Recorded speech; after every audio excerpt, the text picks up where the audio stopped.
Muito bem, boa tarde a todos. Inicialmente, quero agradecer muito o convite do Mirko para estar aqui hoje. Também peço desculpas para vocês, que eu estou meio gripado desde o final de semana, então minha voz, assim, ela não é rouca assim sempre, tá? Então, conforme o Mirko já falou, então eu sou biólogo, né? Fiz biologia na Universidade Federal do Paraná, fiz mestrado na Universidade Federal de Goiás, doutorado na PUC, no Rio Grande do Sul. Eu fui técnico de laboratório na Universidade Estadual do Mato Grosso do Sul. Fui professor na Universidade Particular, UNOESC, em Joaçaba, Santa Catarina.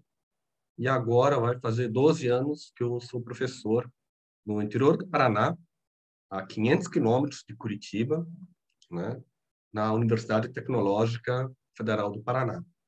Aqui em Francisco Beltrão, eu sou professor no curso de Engenharia Ambiental.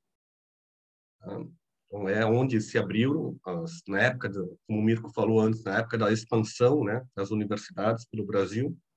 Então, em 2009, eu passei num concurso que já estava preocupado, que já estava meio que não tinha mais tanto concurso, eu queria logo encontrar uma vaga, e foi onde se abriram as portas para mim, aqui no interior do Paraná, em Francisco Beltrão. Bom, e hoje, então, eu quero falar um pouco para vocês aqui, né, da bioacústica de anfíbios anuros, um tema com o qual eu venho trabalhando desde o meu mestrado, né? E como o Mirko também já falou, né, agora há 3 anos que eu estou, então, também vinculado num programa de pós-graduação em zoologia em Curitiba, né, na Universidade Federal do Paraná, né? E aqui em cima, no canto superior direito, né, a gente está divulgando já a nossa nova logomarca do nosso laboratório. A gente ficou pronta esse final de semana. Então, é a primeira vez que estou usando uma palestra com a nossa nova logomarca aí do laboratório. Então, vamos lá, deixa eu entender aqui.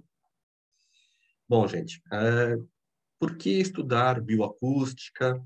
Por que estudar vocalizações em anfíbios anuros, né? Em sapos, rãs e pererecos, né? Entre esse grupo aí, a ordem anura dentro dos anfíbios, né? Por que é interessante? O que se faz com o estudo das vocalizações, né? Eu imagino que alguns de vocês, talvez em alguma aula anterior, na graduação, devem ter visto alguma coisa, podem pensar algumas coisas bem básicas, mas eu quero destacar algumas outras aplicações também, tá? Então, por exemplo, a gente pode fazer trabalhos de bioacústica com anfíbios voltados à fisiologia, né? Fisiologia de anfíbios, gastos energéticos relacionados às vocalizações. A parte de etologia, né, o comportamento animal. Isso tem muitos estudos, muitos artigos, né? Com vocalizações dos anfíbios, os sons relacionados a diversos comportamentos, interações sociais dentro de um coro. Estou tomando um chá aqui por causa da minha garganta. Taxonomia, né? Então, já é reconhecido que os anfíbios, as vocalizações dos anfíbios têm uma importância taxonômica muito grande, né? Então, vou falar um pouco mais adiante também disso. E, mais recentemente, né, tem sido feitos muitos estudos também na parte da biologia da conservação, relacionados também às vocalizações dos anfíbios, tá? Então, por exemplo, eu vou mostrar alguns exemplos de uns artigos e falar algumas coisas aqui, né? Alguns são meus artigos, eu sou coautor, outros não. Eu não sou coautor, não. Então, aqui, por exemplo, vocalizações de fisiologia, né? Então, os cantos, né? Quando os machos estão cantando, porque grande maioria dos anfíbios são os machos que cantam principalmente para defender seus territórios e para chamar as fêmeas para a reprodução, né? A grande maioria das espécies, as fêmeas não vocalizam, né? Existem algumas poucas espécies onde existe já alguma coisa publicada sobre sons que as fêmeas também produzem, né? E aqui, nesse trabalho, um trabalho já antigo, né, de 2001, foi constatado, né, que as fêmeas, na presença de machos cantores coespecíficos, ou seja, da própria espécie, né, as fêmeas elas desenvolvem seus óvulos, enquanto que as fêmeas, sem conseguir ouvir, sem a presença dos machos cantores, não estavam maturando seus óvulos, né? Talvez por isso, né, quando a gente vai para campo, tá? Por exemplo, digamos que eu esteja acompanhando uma lagoa, vou para uma lagoa e, por exemplo, a partir de outubro, eu começo a ouvir as vocalizações, os machos de uma certa espécie cantando. Digamos que julho, agosto, setembro não tinha nada de vocalização. E a partir de outubro eu começo a ouvir, começo a encontrar machos vocalizando. Mas eu não encontro desovas, eu não encontro fêmeas, tá? No outubro, os machos começam a cantar. Aí, lá, por final de novembro, começam a aparecer os primeiros casais. Machos em amplexo, né, com as fêmeas, abraçados, as fêmeas, começam a encontrar desovas. Por quê? Porque foi necessário um tempo, né, para que as fêmeas ficassem lá ouvindo os machos cantando e, com isso, maturar, né, concluir o desenvolvimento dos seus óvulos para estarem aptas para a reprodução, né? Outra coisa, agora, uns trabalhos um pouco já mais recentes, mas de 11 anos atrás, um fungicida que é muito aplicado em uvas, né? Sabe-se que esse fungicida afeta o sistema endócrino de vários vertebrados. E nesse artigo aqui, os autores mostraram, né, que a vinclozolina, esse fungicida, altera as vocalizações, né, altera os cantos de anúncio, que são os principais. O canto de anúncio é aquele tipo de canto que os machos emitem para chamar as fêmeas, né? Então, se esse fungicida está alterando os cantos de anúncio, que é o canto que os machos emitem para chamar as fêmeas, então esse fungicida pode estar reduzindo o sucesso reprodutivo dessa espécie em campo, né? E se isso está sendo demonstrado com experimentos em laboratório, né, isso também pode estar acontecendo em campo e com outras espécies, né, a partir desse fungicida. Um outro material aqui, o diclofenaco, um remédio bastante utilizado com ação analgésica, anti-inflamatória. Ele é muito encontrado nos ambientes aquáticos, principalmente em água de esgoto, águas superficiais, no subsolo, e é um remédio que afetou o comportamento vocal dos machos, podendo influenciar também no sucesso reprodutivo da espécie, né? Então, isso é uma preocupação, né, que a gente está, hoje em dia, lançando tantos remédios, produtos que a gente utiliza, e todos esses materiais estão sendo lançados no ambiente, né? Então, tem até uma preocupação aí já, e já entra também a questão fisiologia com conservação, tá? Aqui um trabalho que eu também sou coautor, isso aqui é parte do mestrado da Caroline Zanck, que o Mirko também conheceu lá em Porto Alegre, né, no tempo que ele estava também lá em Porto Alegre, na atividade de canto e o comportamento agonístico de pseudisminuta, na reserva biológica do Lamy, em Porto Alegre, Brasil. É um trabalho publicado na Revista da Sociedade Brasileira de Herpetologia. Esse foi o volume 3, né, lá em 2008. Então, a gente já tem muito mais volumes. Isso foi bem nos primeiros anos da revista. Então, aqui, ó, só para vocês terem uma ideia, né, uma das coisas muito comuns que se estuda, né, esse desenho, não lembro quem fez esse desenho, ficou bastante esquemático, né, bem ilustrado. A gente tem aqui em cima, no início, né, um macho emitindo vocalizações de anúncio, tá? Vocalizações de anúncio.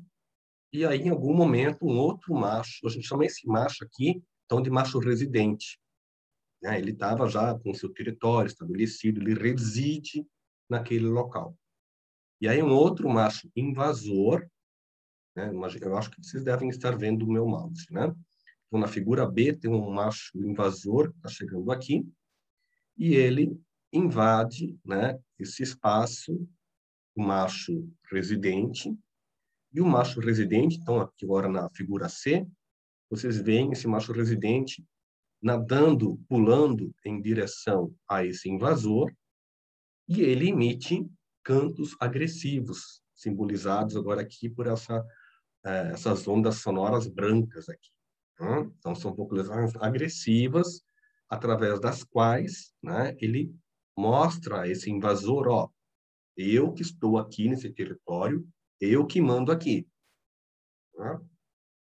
Já se sabe que, através dessas vocalizações, os machos conseguem transmitir algumas informações como peso e tamanho, o seu próprio peso e tamanho, a sua condição física.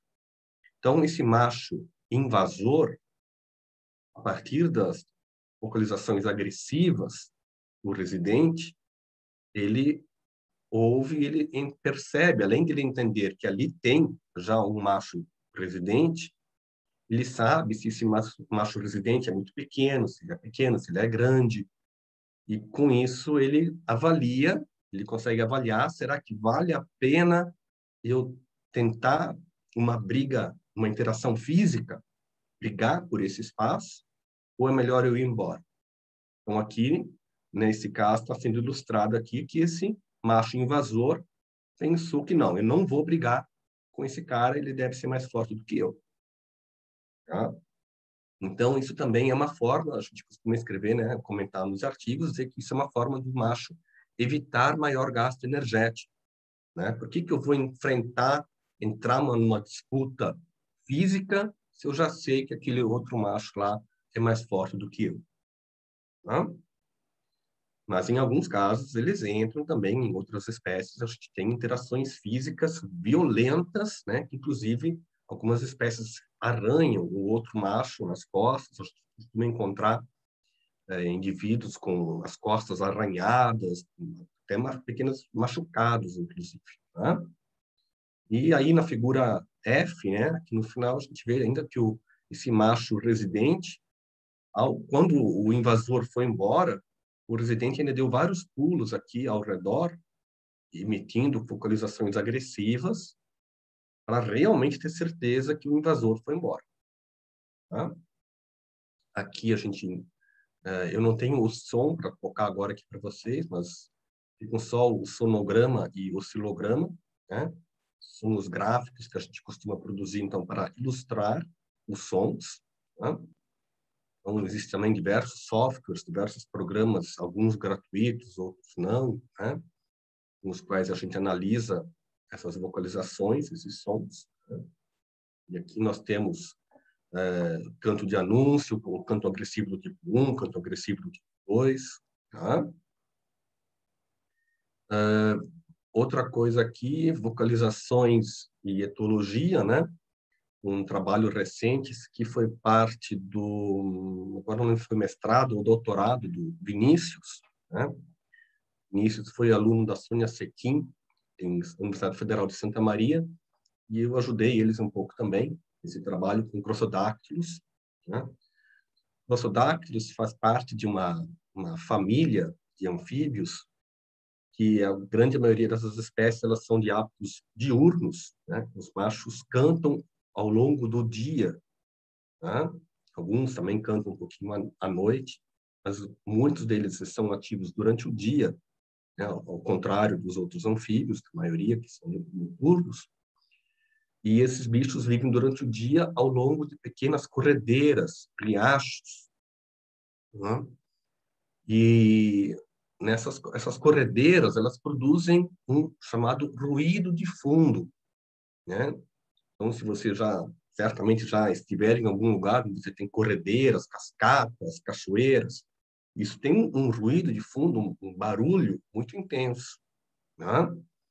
Então, com com várias das espécies dessa família, né, já existe estudos, né, o estudo do Vinícius é um deles, né, mostrando aí adaptações evolutivas, tá, para que esses animais consigam se comunicar num canal de frequência livre desse ruído de fundo, né? Então, o ruído de fundo das corredeiras geralmente fica em torno de até 2 kHz, 1,5, 2 kHz. E a grande maioria desses anfíbios de corredeiras dessa família, onde está incluído o Prosodáctilos, eles têm frequências dominantes, que é a frequência principal através das quais eles se comunicam, frequências mais altas, né? Então, 3 kHz, 4 kHz, é, às vezes, a frequência dominante, tá? Que é, então, o principal canal de comunicação desses anfíbios, tá? Então, localizações e taxonomia. Aqui eu vou tocar agora para vocês. Isso aqui, então, agora são duas espécies de Elodes. Elodes é um outro gênero da mesma família que o Crossodactylus, tá? Então, agora eu vou tentar tocar, eu vou tentar aumentar ao máximo o meu volume aqui. Espero que vocês consigam ouvir um pouquinho.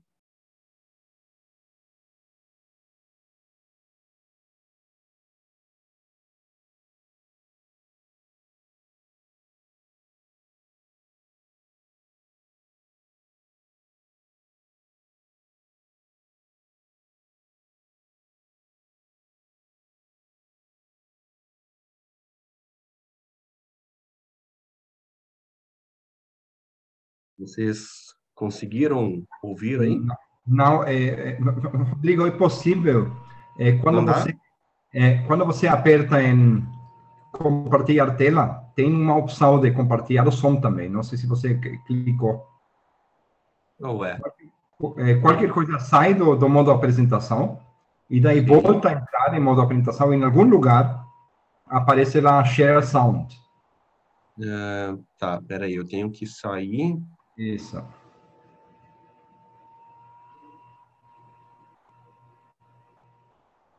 E Screen agora, sharing has stopped. isso. Agora volta a compartilhar e antes de clicar, lá embaixo, eu não sei onde, porque cada Zoom, cada computador é diferente, eu acho. Mas tem um lugar que diz Tem compartilhar um som. share screen. Sim, mas em algum lugar não aparece. Tem um advanced aqui, computer audio. Isso, é isso mesmo. Mas aí ele vai só o áudio? Não, vai tudo. Se você clica isso e daí vai para a Ah, apresentação inteira, sharing acho que tudo computer bem. sound. Tá, e aí eu vou no share screen. Isso. Não, mas... Ah, tá, eu acho que sim.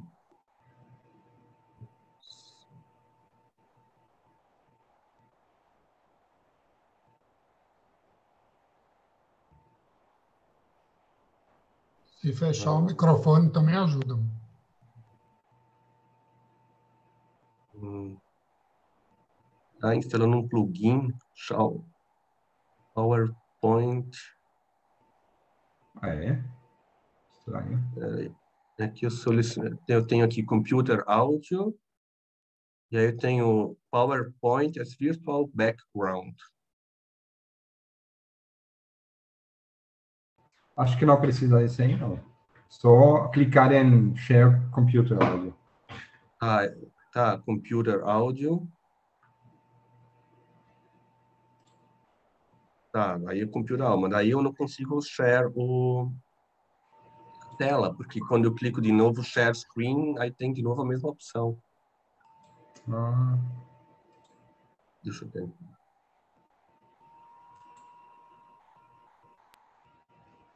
Como eu falei, eu não tenho muita experiência com esse Zoom. é que ele é diferente, assim, eu já percebi que no meu netbook ele é diferente ao meu computador. Tá, vocês estão vendo minha tela agora, é isso? Sim, isso, entra e agora clica. Acho que agora vai sair. Som. Não saiu o som, né? Não, Ai, gente, desculpa. estranho. Ah, eu vou perder muito tempo aqui, infelizmente. Não, tem problema não. A gente consegue solucionar. Eu vou abrir o meu computador outro aqui para ver onde que se clica lá. Que eu já tive esse mesmo problema várias vezes.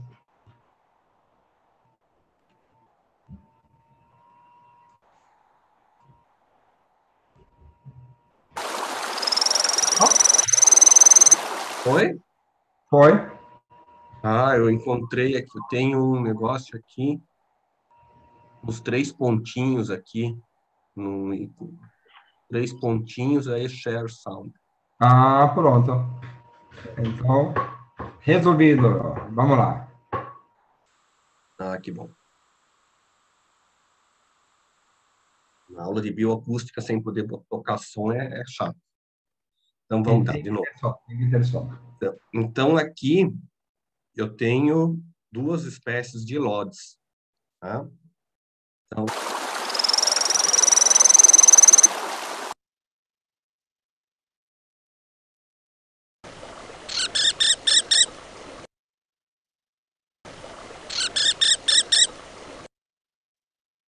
o primeiro, esse é Ilodes asper, tá? E esse segundo, hoje é conhecido como Ilodes cardozoi. Esse eu sou o primeiro autor dessa espécie, né? E é época quando a gente encontrou esse bicho, ele também ainda se achava que ele também era um Ilodes asper. Pelas fotos, pode não parecer para vocês, mas eles são praticamente idênticos de morfologia, né? Se você olhar morfologicamente, pegar só bicho de coleção, você não consegue diferenciar Ilodes asper e Ilodes cardozoi, tá? Então, a gente publicou um artigo na Copeia, lá em 2008, né? Então, Ilodes asper corria do Rio de Janeiro até Santa Catarina. Isso era o que tinha na literatura anteriormente a 2008, né?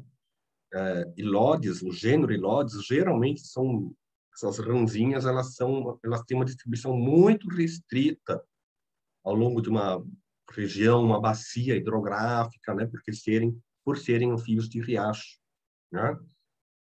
E aí, começando a trabalhar então com esse material coletado em campo e consultando a literatura, descobriu-se então que os exemplares relatados para Santa Catarina tratavam-se na verdade de uma outra espécie, que é o Ilodes perplicatus, e os exemplares do Paraná e sul do estado de São Paulo correspondiam a uma nova espécie chamada então de Ilodes cardozoi, né? Cardozoi em homenagem a um professor que tinha falecido poucos anos antes, né? O professor Adão Cardoso, da Unicamp, foi um grande pesquisador de anfíbios aqui no Brasil, né? Eu ainda tive a honra de conhecer ele poucos meses antes de ele falecer. Eu estava ainda na graduação e fui lá me meter no curso de pós-graduação também, com vários alunos de pós, na zoologia em Curitiba.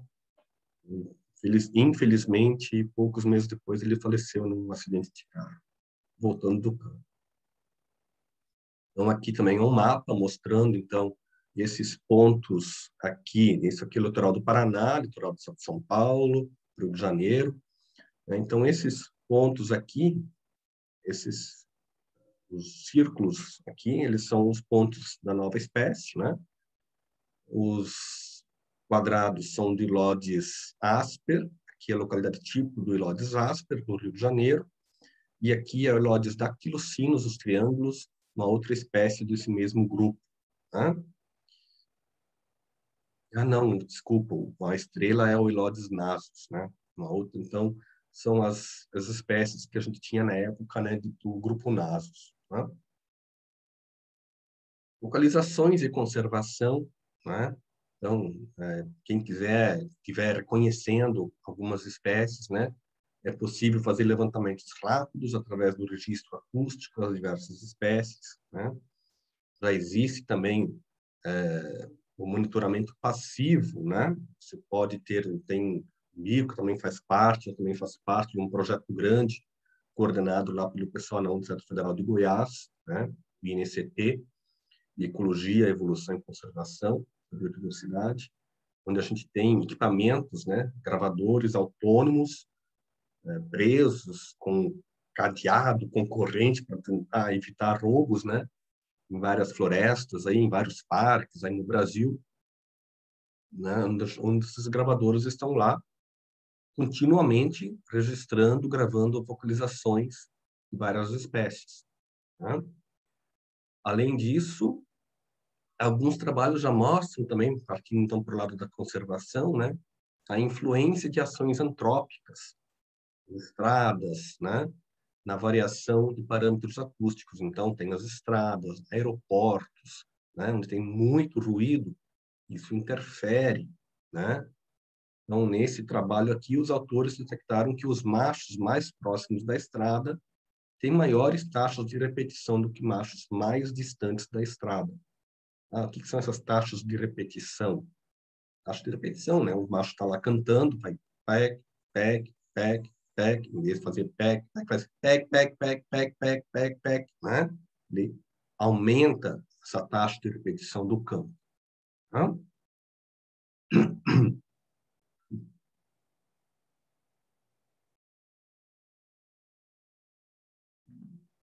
Aqui, um outro trabalho.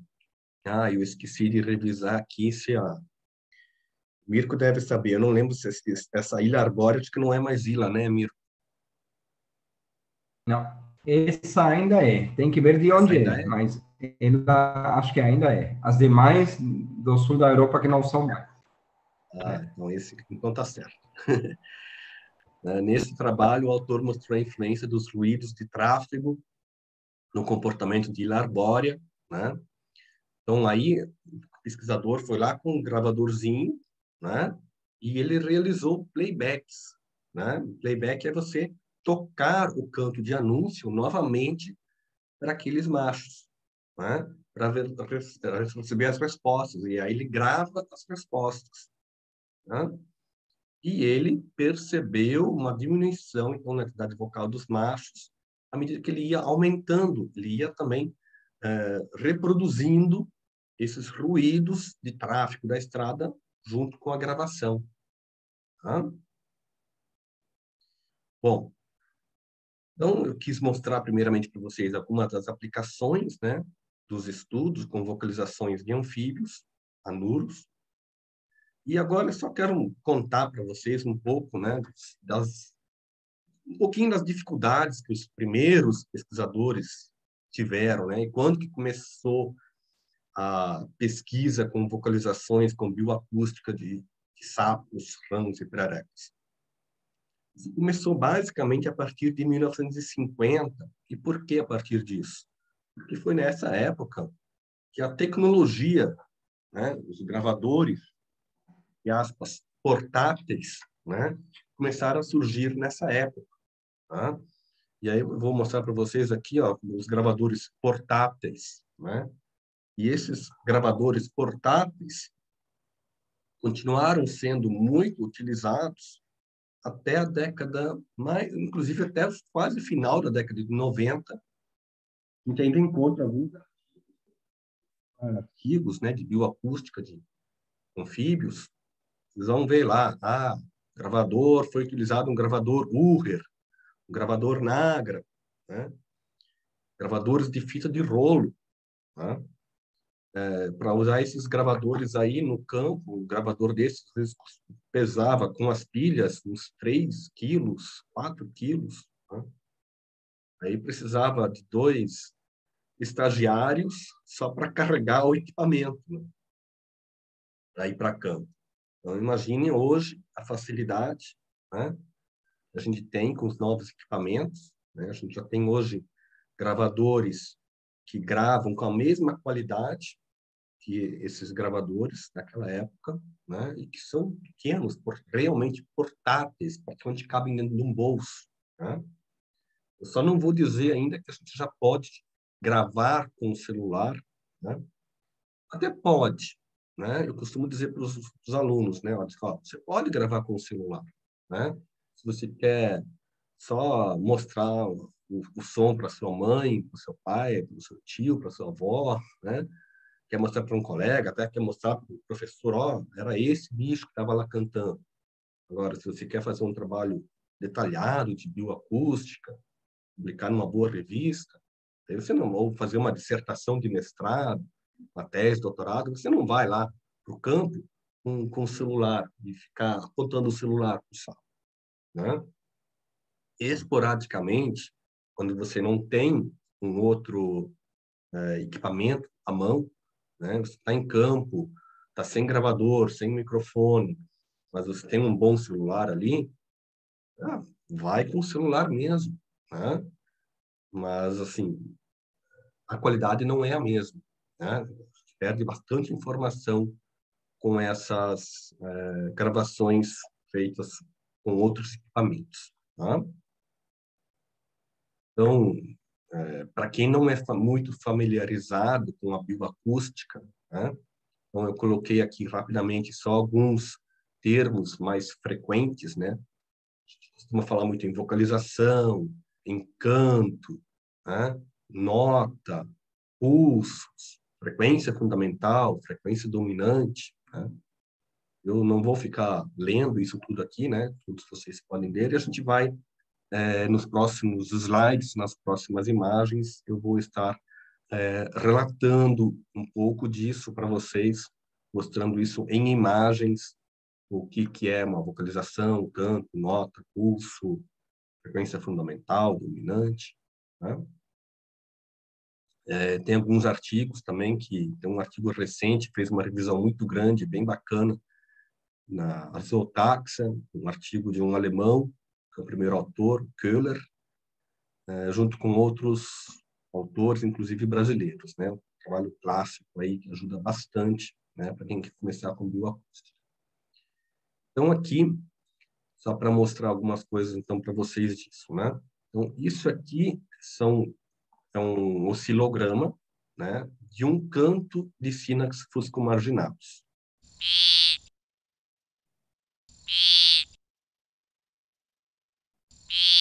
Aí assim, nhém, isso é um canto de anúncio, tá? Isso é um canto completo. Então, aqui, nessa primeira figura à esquerda, tá, vocês têm um oscilograma de um canto completo, um canto de anúncio de sínax fuscomarginatus. Agora, aqui à direita, o que que eu fiz?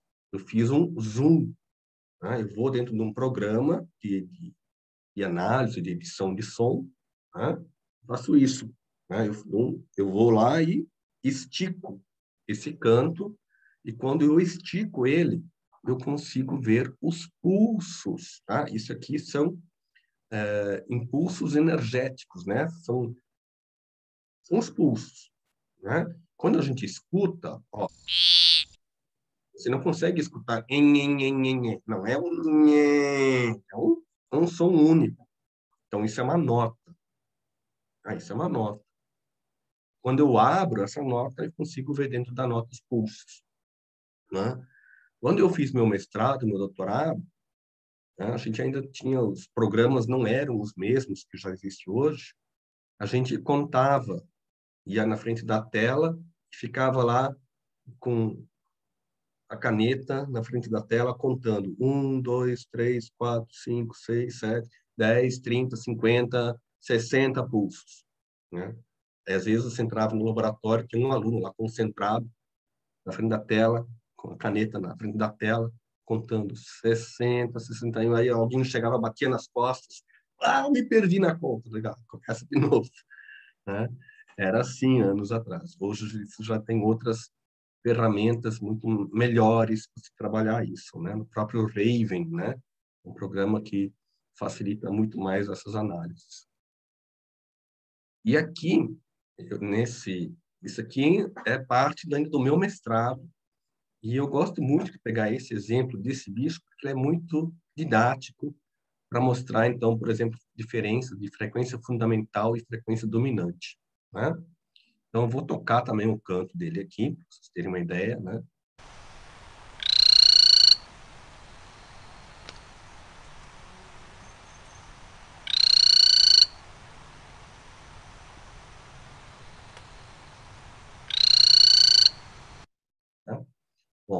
Então, aqui, então, vocês têm, eu toquei 3 vezes aí o canto de anúncio, né? De um macho de Lodes Heyeri. Uma coisa legal desses bichos é que eles têm também um saco vocal lateral, né? Não dá para ver aqui, né? Que está de lado, mas ele tem um saco vocal que enche de cada lado na hora que ele canta, né? Então, são 2 sacos vocais, tá? E Lodes é um gênero relativamente comum, né? Na Mata Atlântica, ao longo dessas corredeiras, tá? E aqui eu tenho, então, os três formas de análise desse canto, né? De um canto de anúncio. Tenho em A, o espectro de potência, B, o oscilograma, e em C, o sonograma, ou espectrograma, audioespectrograma, tá? E aí eu tenho aqui, ó, aqui quando eu vou analisar a frequência, eu vejo aqui, ó, que o primeiro pico é a frequência fundamental. O terceiro é a frequência dominante. O terceiro, no caso, porque aqui são 3, mas não é que sempre o terceiro, não. A frequência dominante vai ser o mais alto, o pico mais alto, tá? Então, isso a gente vê aqui também no sonograma. Ó, frequência fundamental é isso aqui embaixo, ó. Eu não sei se na tela de vocês conseguem ver também que abaixo da frequência fundamental, abaixo dessas linhas aqui, tem quase como uma sujeirinha, né? Uma sujeirinha que aparece também ao longo de todo, inclusive depois aqui, e antes tem um pouquinho, umas coisinhas de fundo. Isso é o ruído de fundo. Isso é o barulho das cascatas, da água, das corredeiras, que vai até aqui, né? Ó, mais ou menos os 1,5, 2 kHz. Tá? E por isso, então, os ilórios, também grossodáctilos, a frequência dominante, que é o principal canal de comunicação dos machos, né? Está aqui em cima, né? Uma frequência mais alta, em torno de 4 kHz. Né? Muitos outros anfíbios, vocês vão ver que a frequência dominante ela é mais baixa. Né? 1,5, 2, 3. Aí são bichos como os elores, por exemplo, que têm então, uma frequência dominante um pouco mais alta. Tá? Então, o canto de anúncio, né? A gente já falou disso antes, né? O canto de anúncio é o canto mais... Eu quero só definir algumas coisas, né, para vocês. Então, o canto de anúncio, ele foi proposto, esse nome, né? Em inglês, ele chama de advertisement call. Né? É o canto de anúncio, que o macho usa para se anunciar para as fêmeas, para outros machos, para definir, ó, eu estou aqui. É a vocalização mais frequentemente emitida, é o que a gente ouve com maior frequência. Tá? Tá? Então, é uma coisa importante também, né? Quando a gente compara o som de anfíbios, né? O pessoal fala em aves. Né? E lá nas aves existe aprendizagem, né? Em algumas aves. Sabe, por exemplo, papagaio, né? Começa a repetir, começa a aprender. O anfíbio não tem isso, né? Então, não há aprendizado e as vocalizações dos anfíbios elas são determinadas geneticamente, né? E então, um importante mecanismo também de isolamento reprodutivo, né? Porque cada espécie tem o seu próprio canto de anúncio, né? Os taxonomistas usam o canto de anúncio para caracterizar as espécies, a distinção de espécies crípticas e análises filogenéticas, né? Então, por exemplo, né, você não tem um grande conhecimento ainda de zoologia, mas provavelmente um quero-quero, né, essa ave, o Vanellus chilensis, se você ouvir um quero-quero voando por aí, você já escuta, você reconhece ele pelo som, né?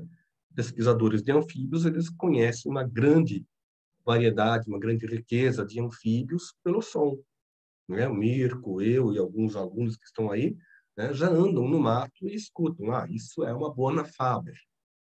Isso é um Physalenus cuvieri. Né? Cada espécie tem o seu som. E muitas vezes nós temos casos de espécies crípticas, né, como por exemplo aquele exemplo que eu mostrei dos ilodes, né? Ilodes asper e ilodes cardozoi. Eram confundidas as duas espécies anteriormente, porque morfologicamente são iguais. Mas o som, vocês viram, é muito diferente do canto de anúncio. Não é que o canto de anúncio varia um pouco, isso é uma outra espécie. Não, o canto de anúncio é muito diferente. Tá? E aqui, só para mostrar, ter uma ideia para vocês, agora ainda bem que conseguimos fazer o som funcionar, eu vou tocar alguns sons de algumas espécies aqui, para quem eventualmente ainda não conhece. Né? Então, aqui, o bicho em si nem aparece tanto nessa foto aqui, mas eu dei destaque para o ninho, né, de Buana faber, que é chamado de sapo ferreiro, sapo martelo. Né? O bicho mesmo, o sapo está aqui, né? Sapo ferreiro. Né?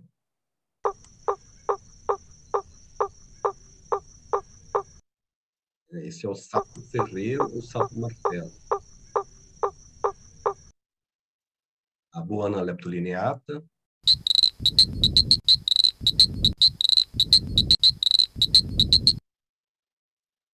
A Buana conforme curupi.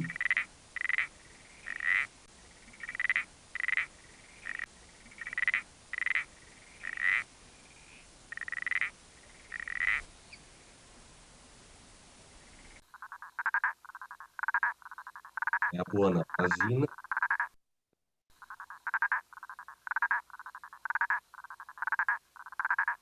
Buana prazina tem uma característica interessante, né? Vocês podem estar observando aqui. Isso aqui não são macho e fêmea, tá? Às vezes o pessoal pensa que pode, um é meio marronzinho, né? Escurinho, outro é verde, um é macho e fêmea. Não, são dois machos, né? E existe alguns que são verdes, alguns que são mais marrons, né? Brasina. Tem aqui a Synax bert.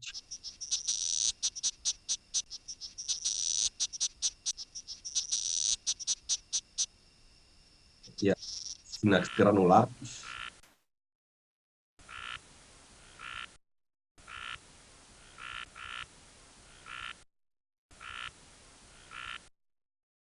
Então, vocês veem, né, que cada espécie tem uma vocalização diferente, né? Imaginem vocês que a gente já tem hoje mais de 1.000 espécies descritas, né, de anfíbios no Brasil, e aí tem muita vocalização para se estudar. Algumas das espécies já são mais conhecidas e outras espécies a gente nem se conhece ainda como é o canto da espécie. Aqui um sapo cururu, né, Pinella ictérica, para mostrar também se é um casal, né? Então é um casal em amplexo, tem um macho e uma fêmea abraçados aqui, né? Então, por baixo está a fêmea, o macho está por cima, né? Um casal em amplexo. E aqui eu tenho o sonograma do canto de anúncio.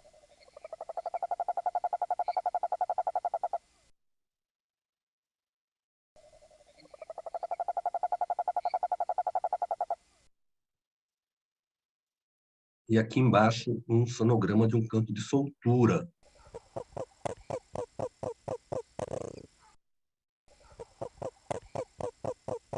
Rodrigo, o que é canto de soltura? Você não explicou.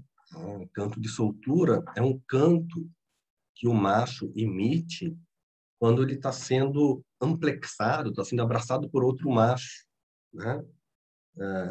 É interessante, eu estou ajudando uma aluna num artigo que está escrevendo do canto de soltura de uma outra espécie, e eu encontrei um artigo antigo do Avelino Bário,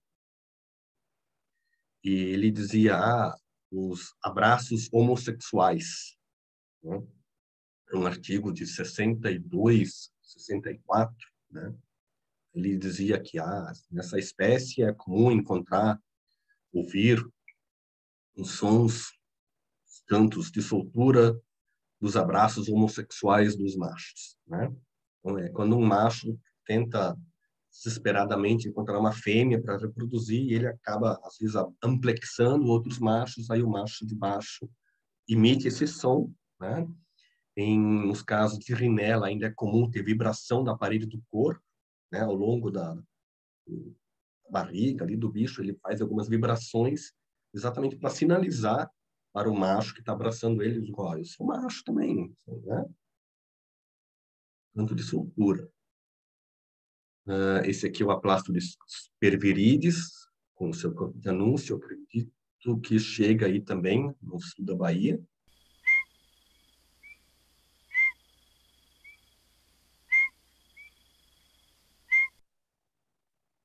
Aplastodiscos, um gênero também com várias espécies, o canto dele também sempre mais ou menos nesse estilo, né? De anúncio. O Ana Bischoff, seu canto de anúncio.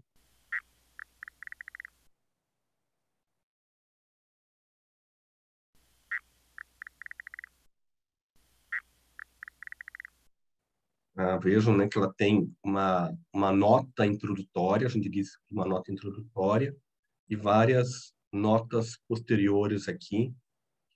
Essa gravação está meio baixa, né? Não sei se vocês conseguiram ouvir, mas é assim mesmo, infelizmente. Aqui eu também tenho uma aluna agora de mestrado, na Federal de Santa Catarina, que trabalhando com Bischoff, que eu estou co-orientando, né? Também trabalhando com a parte de bioacústica. A Buona Prazina, com seu canto de anúncio.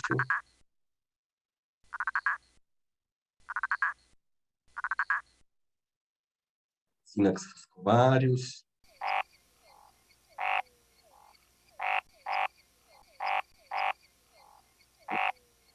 Sinax perareca, canto de anúncio. Ó, vejam como agora é do mesmo gênero, né? E acredito eu que vocês consigam perceber a semelhança no ouvido, né? E até olhando o sonograma, né? São duas espécies proximamente relacionadas. A gente vê, inclusive, né? Esse padrão, né? De sínax, né? São várias espécies de sínax que têm mais ou menos esse padrão, né? Aí a gente vai encontrar diferenças na frequência dominante, na duração do canto, no número de pulsos, né? Então a gente vai lá no sonograma e mede aqui, ó. Aqui é o início do canto, aqui é o final do canto. Então eu tenho um canto aqui com uma duração de 0,43 segundos. Então, daí vai lá, mede isso 10 vezes de um indivíduo, mede mais 10 vezes do outro indivíduo, mais 10 indivíduos do outro indivíduo, e você vai ter uma média depois. Calcular a média, desvio padrão, né, da duração do canto, da frequência dominante, frequência fundamental, do número de notas. Né? Aqui um canto de anúncio dos sínax uruguaios.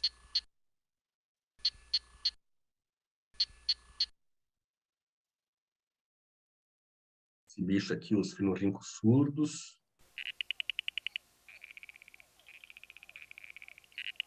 Um bicho também muito bonito.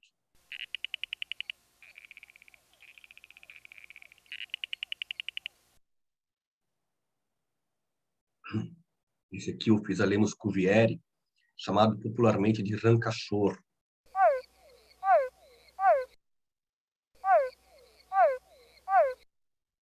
Né? Vocês já sabem por que chama popularmente de rancachorro, né? Essa foto aqui ficou bem legal, porque inclusive mostra, né, o momento que ele está vocalizando, tá cantando, e tem uma propagação, né, das ondas aqui na água, né? Uma pequena pocinha onde ele está vocalizando, né? Lepidopteros plaumani, seu canto de anúncio. Lachistocleis picolor. Vejam como esse canto é muito longo, né? O canto desse bicho, um canto completo, tem pouco mais de 4 segundos, né? Comparado com outras espécies, é um canto mais longo. Eu só coloquei um pedaço no áudio, né? Quando a gente está em campo e fica com o ouvido muito perto, né? Chega a doer o ouvido, né? Inclusive essa espécie também tem frequência dominante alta, né? Ó, em torno de 4 kHz. Não é um bicho de corredeiras, de riacho, como Ilotes, mas também tem uma frequência dominante bem alta, aguda, né? E, de novo, o Milord Seyre. Aqui eu quero mostrar para vocês como a gente tem canto de anúncio e canto de encontro. Canto de encontro nessa espécie é um canto que os machos emitem quando eles estão muito próximos um do outro. Então, esse é o canto de anúncio, tá? Canto de anúncio. Agora eu vou tocar o canto de encontro.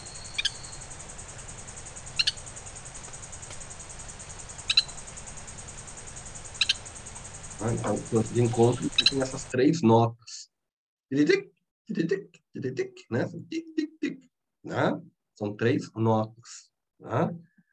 Enquanto que o canto de anúncio tem várias notas aqui. Né? Mas quando a gente vai analisar a estrutura dessas notas, né, vai detalhar isso, a gente vê que a frequência, a distribuição de frequência segue o mesmo padrão dos dois cantos, né? Ou seja, né, um padrão aqui de uma modulação de frequência, ou seja, existe um aumento da frequência da fundamental até a frequência dominante, que é o terceiro pico aqui, né? E essas notas estão muito parecidas com as notas do canto de anúncio, que são somente três notas. Tá? Existe também canto territorial, né? Muitas espécies têm vocalizações emitidas no contexto territorial, canto territorial, né? Que é um canto então produzido por um macho residente em resposta a um canto de anúncio recebido acima de um limiar crítico de intensidade, né? O macho residente ele percebe que está entrando um macho invasor ali, né? E ele vai defender o seu território, manter o espaçamento mínimo ali entre os machos. Tá? Existe também o canto de corte, né? De corte, de cortejar, de cortejo, né? Onde o macho vai agradar a fêmea, né? Ele vai tentar conquistar mais intensamente a fêmea. Geralmente ele é emitido, o macho emite esse canto quando ele está muito próximo, né? De uma fêmea, ele percebe a presença da fêmea em seu território, tá? E aí, em alguns casos, ele aumenta a intensidade a taxa de emissão, né? Uma alta taxa de repetição, aumenta a intensidade, o volume do canto de anúncio, né? Com isso, tentando chamar mais a atenção da fêmea, para que a fêmea encontre aquele macho para eles poderem reproduzir. O problema é que, às vezes, né, em alguns casos, esse canto de corte, ele pode acabar atraindo também outros machos. Né? Existem também algumas espécies que podem apresentar uma mistura de algumas coisas. Né? Em alguns casos, as vocalizações são bastante complexas e a gente gasta horas tentando interpretar aquelas gravações, né? A gente vai para campo, fica lá com o microfone, gravador, dias e dias em campo gravando e tentando entender o que aqueles bichos estão querendo dizer para a gente. Né? E aí a gente já percebeu em várias espécies, vários artigos falam sobre isso, né? E existe a questão dos cantos mistos, algumas formas gradativas de comunicação, né? Então, tem um artigo, por exemplo, que a gente publicou com esse Dendropsophis werneri. Eu não estou com um artigo aqui, não estou com um artigo aqui, se não me engano foi 2004, 2006, que nós publicamos isso na Filomedusa, né, a revista Filomedusa, e aqui a gente tem o canto de anúncio, o canto agressivo e um canto misto, e aqui embaixo um coro de cantos mistos, a Dendropsophis werneri, né? Na época que a gente publicou isso era Ila werneri, né? Hoje é Dendropsophis werneri. Então, vamos lá. Ó, canto de anúncio com 4 notas. TTT, né? TTT, esse é o canto de anúncio. Agora um canto agressivo, né? Bem diferente. E aí a gente percebeu que existe o chamado canto misto, quando o macho ele une esses dois cantos, uma estrutura assim. Né? E por que a gente percebeu que isso não é simplesmente, aqui é um canto agressivo e aqui é o canto de anúncio? Porque existem pequenas diferenças nessas notas aqui, em relação às notas do canto de anúncio. E aqui, essa nota, né, que é muito semelhante ao canto agressivo, ela também é levemente diferente. E isso aqui era sempre emitido junto e não separado. Né? Então, isso é um terceiro canto, que a gente chamou de canto misto. E vejam quando a gente encontra isso num coro. Espero que vocês consigam ouvir bem aí.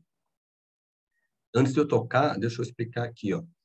O macho que eu estava gravando, né, quando eu estou com o meu microfone mais perto, é esse aqui, ó. Isso aqui é um canto misto. Aqui tem um outro macho no fundo, emitindo também cantos mistos. Aí, de novo, o macho aqui que eu estou gravando. Aí, de novo, esse segundo macho um pouco mais distante, né? Também com canto misto. De novo, o meu macho cantando aqui. Aí, um outro, o segundo macho lá distante, né? E tem também um terceiro indivíduo cantando lá, que aparece bem fraquinho, né?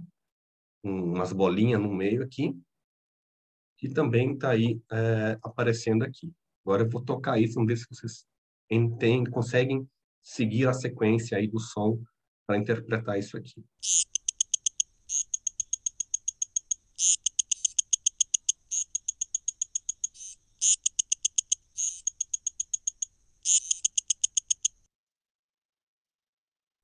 Vou tocar mais uma vez.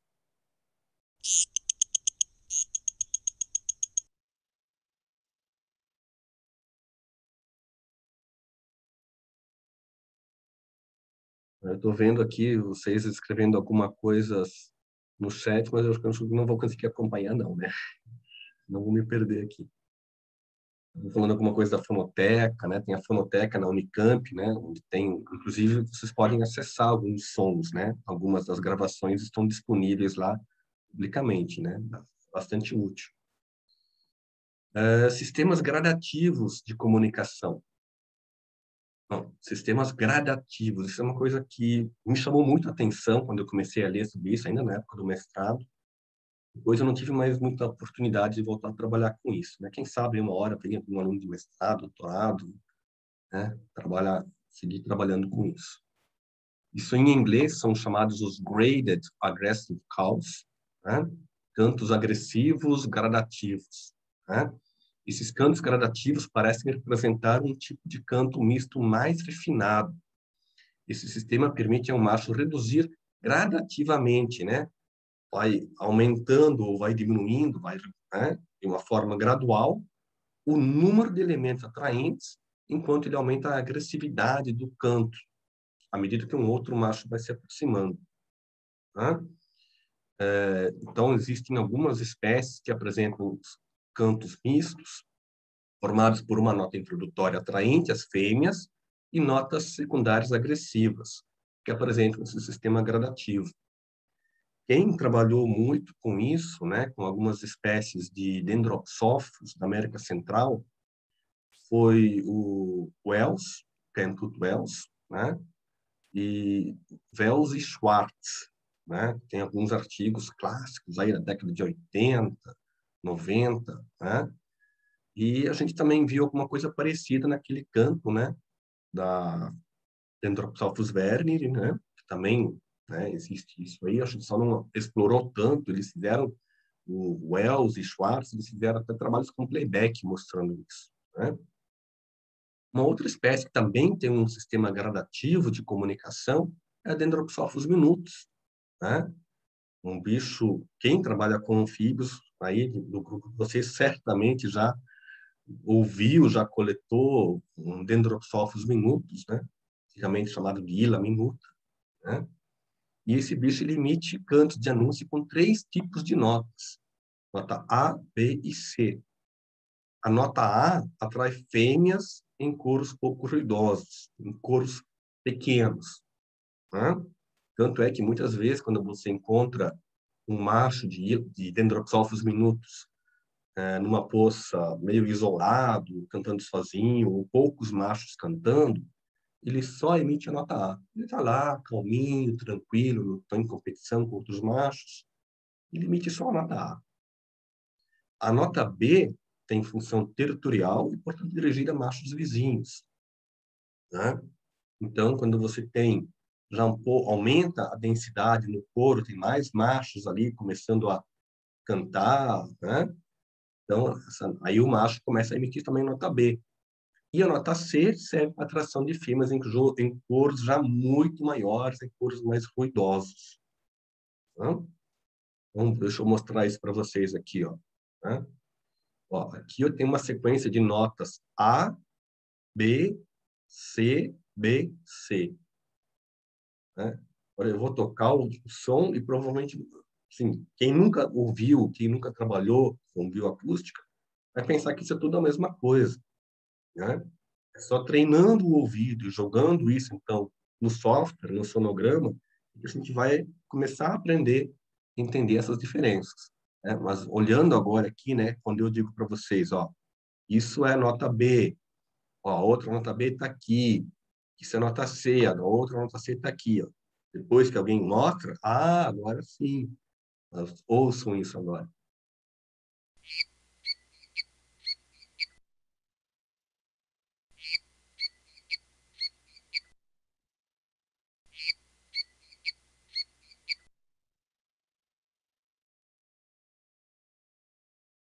Só ouvindo assim, talvez fique meio difícil, né? Agora, como eu já marquei aqui, fica mais fácil entender o que é nota A, nota B, nota C, nota B, nota C, né? Tem alguns artigos também antigos, do Célio Haddad, do Adão Cardoso, que já relatavam isso, na época com Ila Minuta, hoje Dendroxophis minutus.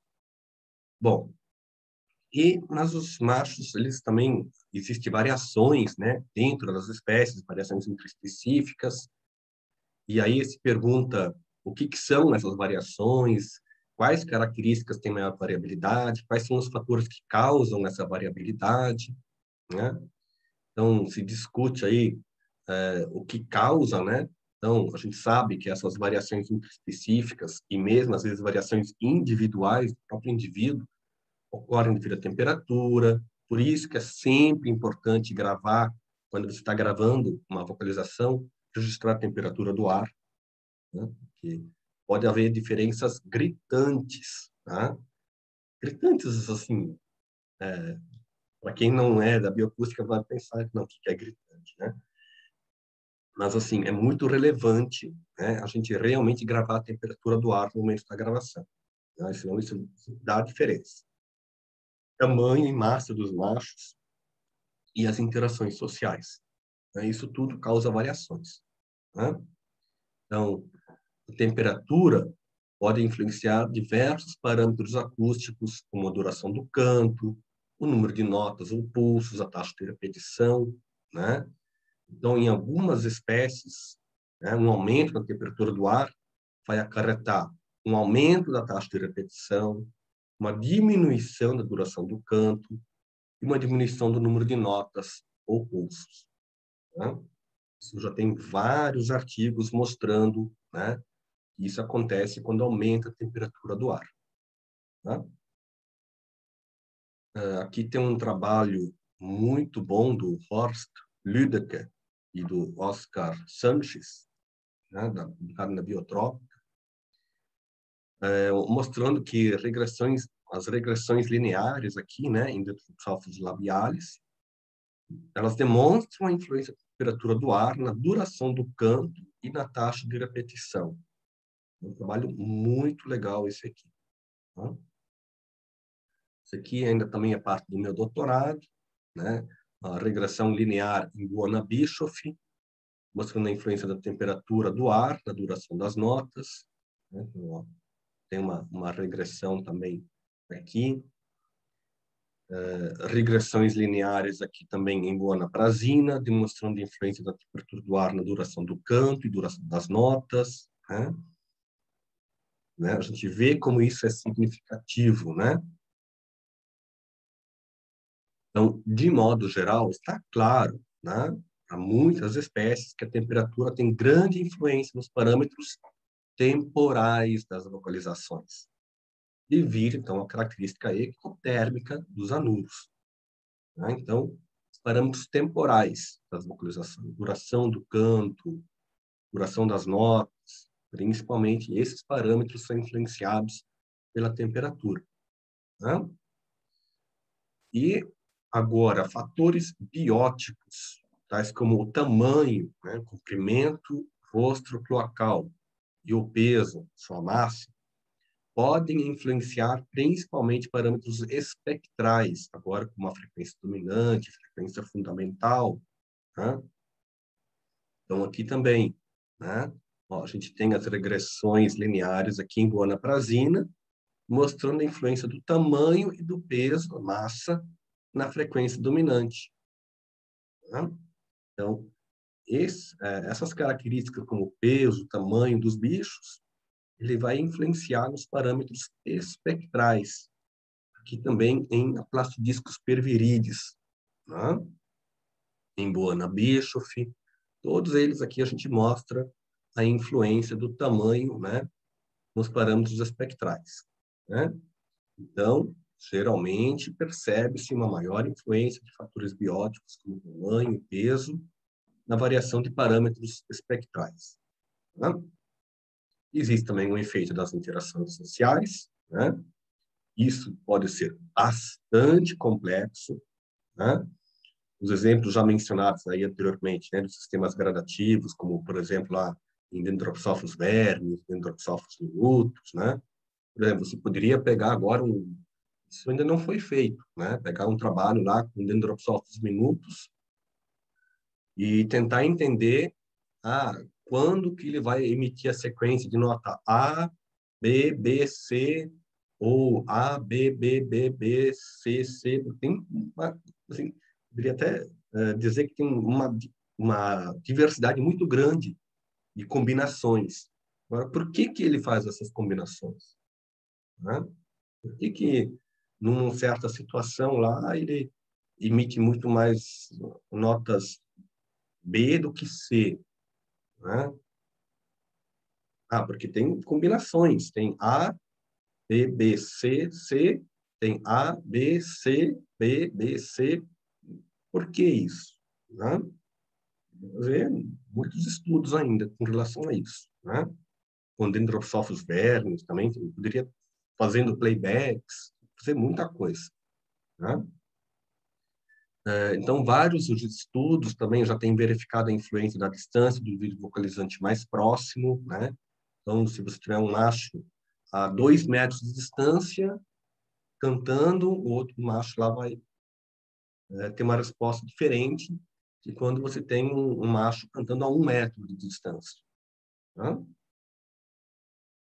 E para quem, né, só passando algumas dicas aqui, né, a gente costuma dizer, né, faça o que eu digo, mas não faça o que eu faço. Eu nem sempre sou organizado, né? Quando você estiver fazendo seu mestrado, seu doutorado, se você estiver trabalhando com bioacústica, né? Eu não sou o cara mais organizado, infelizmente. Eu queria ser mais organizado. Tento ser organizado. Né? Ao gravar o animal, registre na fita o horário, na fita, na sua gravação digital. Né? Meu doutorado ainda foi todo com fita cassete. Né? Registre na sua gravação o horário da gravação, local, equipe presente, temperatura do ar no momento da gravação, umidade do ar, qualquer observação importante sobre o contexto social daquela gravação, e o mais importante, confirmar se o exemplar gravado foi coletado. Né? Isso tudo a gente tem que gravar ali junto com a gravação. Tá? Tem que falar, tem que registrar isso. Né? Também sempre é útil, é importante registrar o tamanho e peso do macho gravado. Tá? A gente viu isso, influencia. Tá? Posteriormente, então, ao digitalizar ou transferir as gravações para o computador, ao tombar os exemplares, os bichos na coleção científica, sempre manter os sons associados ao número de tombos do exemplar, e no livro tombo anotar se o exemplar foi gravado e, se possível, o código da gravação do exemplar. Então, vocês estavam falando antes ali, né? Tem a fonoteca na Unicamp, por exemplo, né? Não sei se o Mirko aí em Ilhéus está montando também uma, uma coleção sonora, uma coleção de sons, né? Acredito que sim, né? Tem que organizar também essas gravações, né? Manter a coleção acústica organizada, atualizada constantemente, né? Isso também exige um tremendo trabalho, né? Manter uma cópia das gravações em computador, um backup em outras mídias, em DVD, pendrive, HD externo, onde você puder manter cópias, para não perder esse material, né? E muita leitura e persistência, né? Vocês aí estão agora fazendo mestrado, doutorado, uma época de pandemia, né? Existem aí novos desafios, né? Mas persistam, né? Muita leitura, persistência e vamos em frente, né? E aqui é uma frase que eu gosto muito, né? Do professor Bockerman, né? Já é falecido já há muitos anos, eu não tive a oportunidade de conhecer ele pessoalmente, né? Se não me engano, isso aqui foi publicado na revista Ciência Rural, uma coisa parecida, né? Não molestem, não matem os sapos. Eles não fazem mal a ninguém, são inofensivos.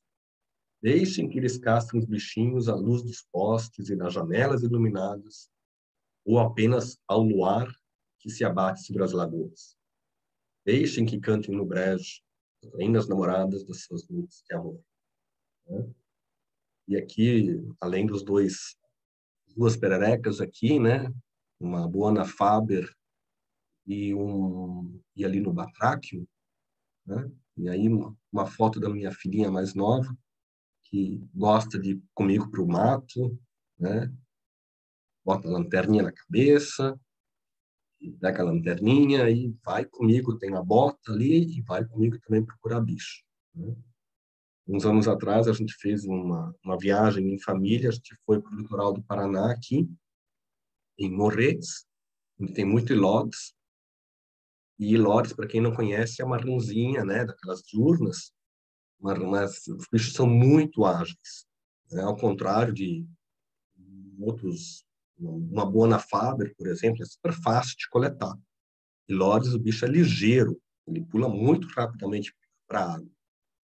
E a Raquel aqui, ela estava junto no dia, né? A gente foi lá passear, estava toda a família. E a gente atravessou lá um córrego que tinha lá um Ilotes em cima de uma pedra. E a Raquel me perguntou se podia pegar, para mostrar, né? Para olhar. Falei, claro, falei para ela, mas vai devagar, que o bicho é ligeiro. E ela, primeira vez na vida, na época ela tinha talvez uns 11 anos, né? Atrás alguns anos. Essas fotos aqui também já são um pouco antigas.